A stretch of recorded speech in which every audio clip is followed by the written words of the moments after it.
Et salut tout le monde, c'est Fab, juste pour vous dire que ça y est, depuis le 28 octobre, les Français peuvent demander à nouveau leur PVT Japon, puisque ceux qui ont déjà demandé le PVT Japon avant la pandémie ont reçu un email de l'ambassade, comme quoi ça y est, on peut à nouveau le demander.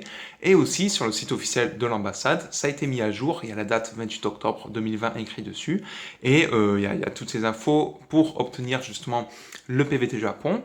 Mais il y a encore des points assez flous, vu que dans l'email qu'ont reçu ceux qui avaient déjà demandé le PVT Japon, il y a écrit qu'il faut demander le fameux Residence Track, hein, je vous en avais parlé dans mon ancienne vidéo. D'ailleurs, désolé, hein, je m'étais trompé sur ce sujet, je pense.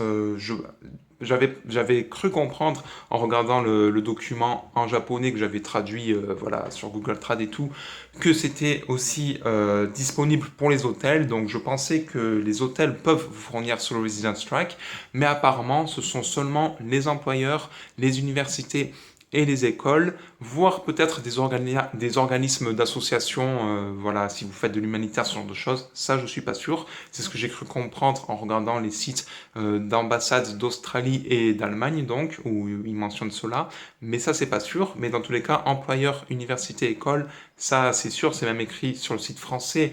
Lorsque l'on va sur la page qui parle justement du Residence Track, j'espère que vous suivez bien, puisque sur la page, au moment où je fais cette vidéo du PVT Japon en France, ils n'en parlent même pas de ce Residence Track. Donc vous voyez que c'est encore assez flou, et d'ailleurs j'ai des abonnés qui justement ont demandé par email plus d'informations concernant ce Residence Track à l'ambassade du Japon. Ils ont répondu que pour l'instant ils n'ont pas plus d'informations. Donc voilà, c'est encore le point assez étrange. J'espère qu'on en saura vite, plus rapidement, voilà.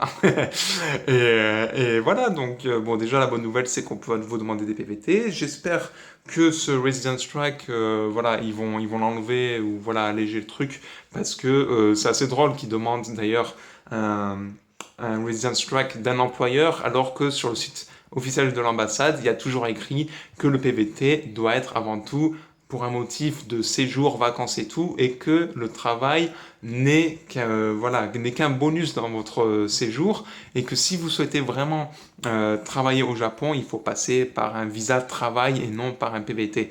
Voilà, que l'employeur doit vous fournir un visa de travail. Bon bref, voilà, dès qu'on en sait plus, je vous tiens au courant. Et ben voilà, allez, passez une bonne journée. Ciao, ciao, soyez heureux.